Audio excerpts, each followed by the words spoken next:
बिहार में 8 लाख है, तो उस हिसाब से अगर 100% हमारी गणना होती तो हमारी जनसंख्या तो 40 लाख से प्लस होती। इस बार 2024 में हम दिखा देंगे। अब ये लोहार समाज पहले वाला आप मत समझिए।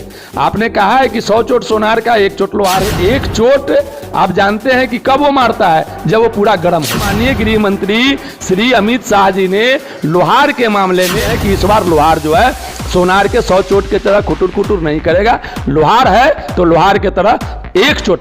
अगर संख्या देख के ही अगर हमारी हिस्सेदारी देंगे तो आपको हम नवंबर से दिसंबर में गांधी मैदान में दिखाने जा रहे हैं। पटना के धरती पर चींटी ससरने का जगह नहीं होगा। लोहार संवाद यात्रा को देख के जो जागृति आई है, एक एक लोहार खुद उबाल में है। मसाल जला दिए हैं, आग लगाएंगे बिहार। मसाल जला दिए हैं, आग लगाएंगे बिहार में। 18 से 20 सांसदों से पत्र लिखवा के माननीय प्रधानमंत्री के कार्यालय भेजने वाला भी यही धर्मेंद्र शर्मा, बुलेट शर्मा और यही उमेश विश्वकर्मा जैसे लोग दिल्ली में 1.5 महीना रह के किए थे। इतना बड़ा जन सैलाब लेके उतर रहे हैं कि सम्राट चौधरी भी सोचेंगे कि कभी भाजपा भी कार्यक्रम ऐसा नहीं। बाबू नीतीश भी सोचे होंगे कि मेरे आह्वान पर भी इतना लोग नहीं जुटा होगा पूरे बिहार का, उतना सिर्फ अकेले लोहार जाके गांधी मैदान को भर देगा। पतलून ढीली, उनको पानी उतारेंगे। अब उनको पता चलेगा कि 100 चोट सोनार के या 1 चोट लोहार के। नमस्कार, आप देख रहे हैं डब्ल्यू न्यूज। मैं आपके साथ हूं सज्जन। बिहार सरकार ने जातीय जनगणना की रिपोर्ट जारी कर दिया गया है। इसी विषय पर हमारे साथ बातचीत करने के लिए लोहार कल्याण समिति के प्रदेश अध्यक्ष धर्मेंद्र कुमार शर्मा जी है। कैसे देखते हैं आप इनको? देखिए, बिहार सरकार जो जाति आधारित गणना का जो रिपोर्ट पेश किया है, ऐसे जाति आधारित गणना का जो बिहार सरकार का निर्णय था उसका हम स्वागत करते हैं। लेकिन इसमें जो हमारे समाज के साथ जो हुई है, जो रिपोर्ट पेश किया गया है खासकर लोहार जाति का, तो उसको हम देख रहे हैं जिस नज़र से, उसमें बिहार सरकार का नज़रिया ठीक नहीं है। चूँकि हमारे समाज के 80% लोगों ने जनगणना का जम के विरोध किया था। किसी भी कीमत पर भी 80% लोगों ने हमारा अपना जनगणना नहीं करवाया। उसके बाद जब 20% के आधार पर बिहार सरकार मानती है कि हमारी जनसंख्या बिहार में 8 लाख है, तो उस हिसाब से अगर 100% हमारी गणना होती तो हमारी जनसंख्या तो 40 लाख से प्लस होती। तो उस हिसाब से बिहार सरकार का जो ये आंकड़ा है, अन्य जातियों के में भी हमको लगता है कि कुछ खामियां हैं। इसको हम खामियां की नज़र से देखते हैं। निश्चित तौर पर बड़ी बारीकी से इनको अध्ययन करके रिपोर्ट जारी करना चाहिए। अपना जो दावेदारी है उसको कैसे पेश करेंगे आप? देखिए, दावेदारी पेश करने का जहाँ तक सवाल है, तो लोहार जाति कितना मजबूत है आप समझ सकते हैं। भले ही जब तक ये सोया हुआ था तब तक हिस्सेदारी इसकी नगण्य थी। देश के आज़ादी के 75वें महोत्सव काल में भी आप देख रहे हैं कि लोहार तब तक शांति से यह चीज़ देख रहा है कि शायद जो सरकार चलाने वाले राजनीतिक दल हैं उनके यहाँ जो हमारी मांगे जाती रही हैं उसको वो स्वीकार करें।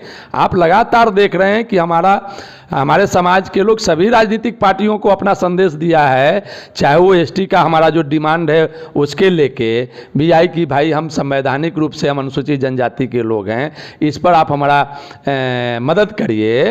तो केंद्र उस बहाने भी, और बिहार सरकार ने जब 2016 से 22 तक हमको जो एसटी बना के रखा, उस आवर में भी आप देखे होंगे कि हमारे समाज के लोग हैं वो राजनीति में एस्टेब्लिश्ड किए हैं। सभी दल में कोई प्रदेश स्तर के नेता तक लोग पहुंचे हैं, परंतु सत्ता में भागीदारी का जहां तक सवाल है, इसकी मांग हमारी बड़ी जोर शोर से चल रही है।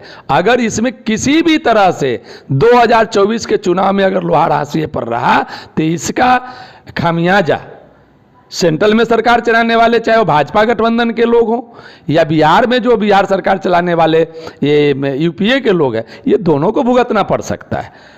अगर लोहार का सम्मान वो करते हैं तो जो पार्टी, जो गठबंधन लोहार को 2024 के चुनाव में सम्मान करेगा, लोहार पूरे बिहार का, ये मत समझे कि जनगणना के आधार पर जो 8 लाख की जनसंख्या हमको दिखा रहे हैं, हमारा वोट उसी के आधार पर है। मैंने कहा कि 20% जब जनगणना हुई है तब 8 लाख हैं। अगर 100% हमारी गणना हुई होती, उस हिसाब से 40 से 50 लाख जनसंख्या हमारी है बिहार में, तो हमारी हिस्सेदारी भी सत्ता में बनती है। कहते हैं 100 चोट सोनार के और 1 चोट लोहार के, ये चोट कब तक अपना दिखाएंगे आप? इस बार 2024 में हम दिखा देंगे। अभी सांसद, विधायक, मंत्री आपको आएगा आपकी जाति में? निश्चित आना है, नहीं आने का इसमें कौन सवाल उठता है। अगर नहीं आता है तो हमने ये भी मन बना लिया है कि ये समझ रहे होंगे कि हमारा 2, 4, 10 हजार के वोटों से या सैकड़ा के आंकड़ा से अगर चुनाव प्रभावित नहीं होता है, तो आपको याद दिला दें, आप भी मीडिया के लोग हैं, आप मीडिया कर्मी हैं, आप अब देख रहे होंगे, आप न्यूज कवर जब वोटिंग होती है, काउंटिंग होती है, तो आप भी उसको कवर करते हैं। आप देख रहे होंगे कि आपके विधानसभा और लोकसभा के परिणाम भी सैकड़ों में आया है। पिछले विधानसभा का चुनाव आप देख लीजिए ना कि कौन विधायक कितने वोट से जीते हैं और कितने से आ रहे हैं। उस हिसाब से हम अगर एक विधानसभा में 4 से 5 हजार अगर हमारे वोटर हैं, तो निश्चित तौर पर हम किसी को भी हराने और जिताने की कुवत रखते हैं। ऐसे स्थिति में अब ये लोहार समाज पहले वाला आप मत समझिए।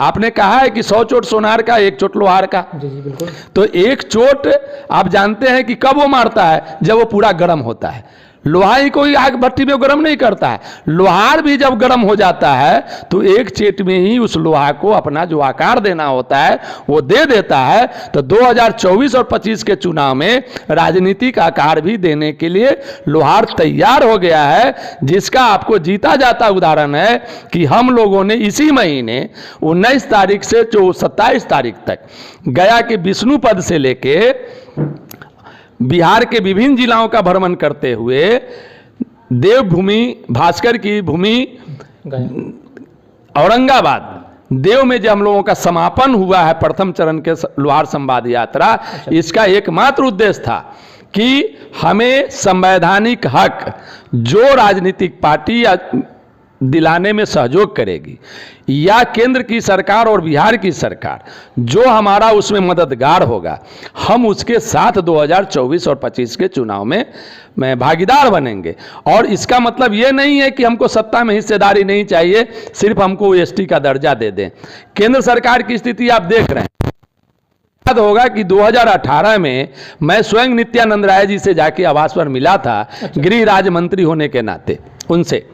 देश के गृह राज्य मंत्री हैं माननीय नित्यानंद राय जी, और उनके एक रिश्तेदार जो हाजीपुर के विधायक हैं श्री अवधेश कुमार जी, उन्होंने हम लोगों को बताया था कि आप अपनी बात माननीय मंत्री जी के पास रखिए और सेंट्रल से अगर यह काम होने वाला है तो माननीय नित्यानंद राय जी निश्चित करा देंगे। लेकिन आपने ये भी देखा होगा कि हमारे प्रतिनिधि 5-6 जाके दिल्ली में उस समय भी रहे और नित्यानंद बाबू हमारा काम नहीं करा सके। उसके बाद आप उन्हीं के आह्वान पर जब ये वैशाली गढ़ में उसी साल नित्यानंद इनका क्या बोलते हैं अमित शाह जी का प्रोग्राम हुआ था, उस पर 370 धारा और एनआरसी वगैरह आई थी, उस पर जब वो घूम घूम के बता रहे थे तो लोहारों को भी एक संदेश दिया गया कि आप लोहार की संख्या वहाँ दिखाइए। और लोहार जो है उसके अगर अमित शाह जी जो देश के माननीय गृह मंत्री हैं उनके कान में अगर आपकी बात चली जाती है, उन्होंने कहा है कि लोहारों की संख्या दिखाइए। हाँ, नित्यानंद राय जी ने गया था। हम समझते हैं उस सभा में हमारा 10,000 से कम लोहार नहीं गया था, वहां पूरे बिहार के लोहार जमा हुए थे। लेकिन उसमें माननीय गृह मंत्री श्री अमित शाह जी ने लोहार के मामले में लॉ भी बोलना उतना मुनासिब नहीं समझा। तो आप क्या समझते हैं कि इसके लिए लोहार जो है अब इतना गया गुजरा नहीं है कि सब दिन दूसरे को वोट करे। आखिर इन 75 वर्षों में जितना भी चुनाव हुआ हमने तो किसी न किसी को वोट दिया, आज तक किसी ने लोहार को वोट दिया क्या? तो इस बार निश्चित तौर पर लोहार जो है अब वोट देने के बजाय वोट लेने के लिए भी अपनी हिस्सेदारी का दावेदारी करेगा। हम आपको तब वोट करेंगे जब आप भी हमको कहीं विधानसभा और लोकसभा में टिकट दीजिएगा, हमको भी कोई वोट देगा तभी हम किसी को वोट देंगे। इसी को बोलते हैं कि इस बार लोहार जो है सोनार के 100 चोट के तरह खुटुर खुटुर नहीं करेगा। लोहार है तो लोहार के तरह एक चोट मारेंगे।